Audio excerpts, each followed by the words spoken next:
সুপ্রিয় দর্শক, আসসালামু আলাইকুম। আজকের পর্বে আপনাদের সাথে 10 কেজি কাঁচা আম দিয়ে টক ঝাল মিষ্টি স্বাদের আচারের রেসিপি শেয়ার করব, যেটা খিচুড়ি, পোলাও, ভর্তা, ভাত যে কোনো কিছুর সাথে খেতে অনেক মজা লাগে।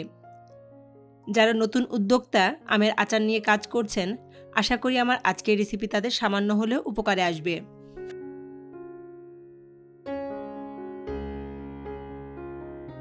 এখানে আমি 10 কেজি কাঁচা আম নিয়ে এগুলো ভালোভাবে পরিষ্কার করে ধুয়ে এরকম মোটামুটি কিউব করে কেটে নিয়েছি। চাইলে আপনারা খোসা ছিলেও এই আচার বানাতে পারেন। আমের টুকরোগুলো এখন পর্যাপ্ত পরিমাণ পানির সাথে 1 কাপ পরিমাণ লবণ মিশিয়ে ভিজিয়ে রাখছি 2 ঘন্টা। এতে করে আচার গলে একেবারে ভর্তা হয়ে যাবে না। 2 ঘন্টা ভিজিয়ে রাখার পর আমের টুকরোগুলোকে পানি ঝরিয়ে একদিন আমি ফ্যানের বাতাসে শুকিয়ে নিয়েছি। আপনাদের যদি রোদের ব্যবস্থা থাকে তবে একদিন রোদে দেবেন, এতে করে আচার অনেক দিন পর্যন্ত ভালো থাকে। এবার চলে যাচ্ছি আচার বানাতে। একটা শুকনো তাওয়া চুলায় বসিয়ে তাতে 1/2 কাপ পাঁচফোড়ন দিয়ে নেড়েচেড়ে লো হিটে মচমচে করে ভেজে নিচ্ছি। যখন পাঁচফোড়ন থেকে সুন্দর একটা ফ্লেভার বের হবে এবং মচমচে হবে, তখন চুলা থেকে নামিয়ে কিছুটা ঠান্ডা করে ব্লেন্ডারে গুঁড়া করে নিচ্ছি। আচার বানানোর জন্য এখানে আমি একটা বড় পাত্র চুলায় বসিয়ে তাতে 3 লিটার সরিষার তেল দিয়ে দিলাম। তেল যখন গরম হতে শুরু করবে, তখন এতে 20টা শুকনো মরিচ মাঝখান থেকে এভাবে কেটে তেলের মধ্যে দিয়ে দিচ্ছি। মরিচগুলো তেলের মধ্যে নাড়াচাড়া করে কিছুটা ভেজে তাতে 1/3 কাপ পরিমাণ পাঁচফোড়ন দিয়ে দিলাম।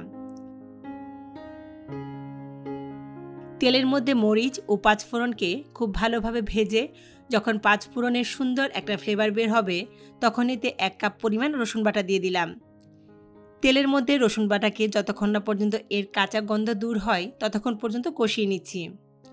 এখন দিয়ে দিচ্ছি 1/2 কেজি পরিমাণ সরিষা বাটা। এখানে আমি হলুদ সরিষা ব্যবহার করেছি, আপনারা কালো হলুদ এই 2 ধরনের সরিষা মিক্স করেও ব্যবহার করতে পারেন। সরিষা বাটাকে তেলের মধ্যে খুব ভালোভাবে নাড়াচাড়া করে কষিয়ে নিচ্ছি।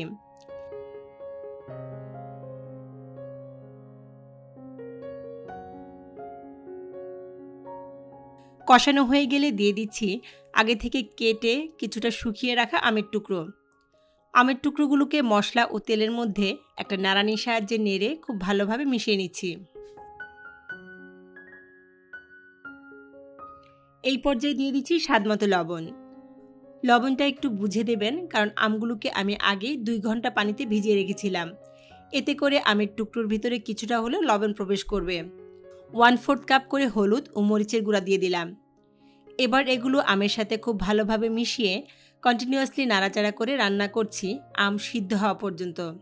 আম যখন কিছুটা সিদ্ধ হবে, তখন দিয়ে দিলাম 1 পোয়া আস্ত রসুনের কোয়া।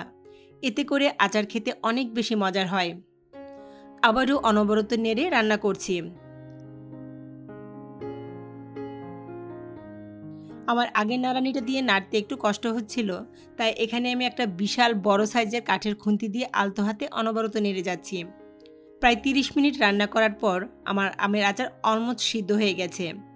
শেষ পর্যায়ে দিয়ে দিচ্ছি 1/4 কাপ চিনি। এতে করে আচারের স্বাদ অনেক গুণ বেড়ে যায়। আচার দীর্ঘদিন সংরক্ষণের জন্য দিয়ে দিচ্ছি 500 গ্রামের মতো সাদা সিরকা আর আগে থেকে গুঁড়া করে রাখা পাঁচফোড়ন।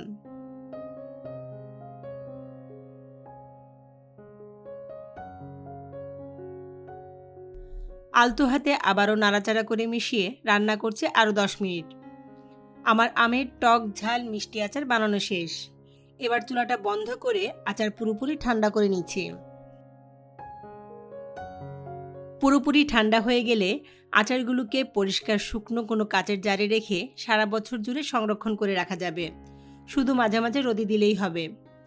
যারা নতুন উদ্যোক্তা আমের আচার নিয়ে কাজ করছেন, আশা করি আমার এই বড় পরিসরে আচারের রেসিপি আপনাদের সামান্য হলেও ভালো লেগেছে এবং উপকারে আসবে। আজ এখানেই শেষ করছি।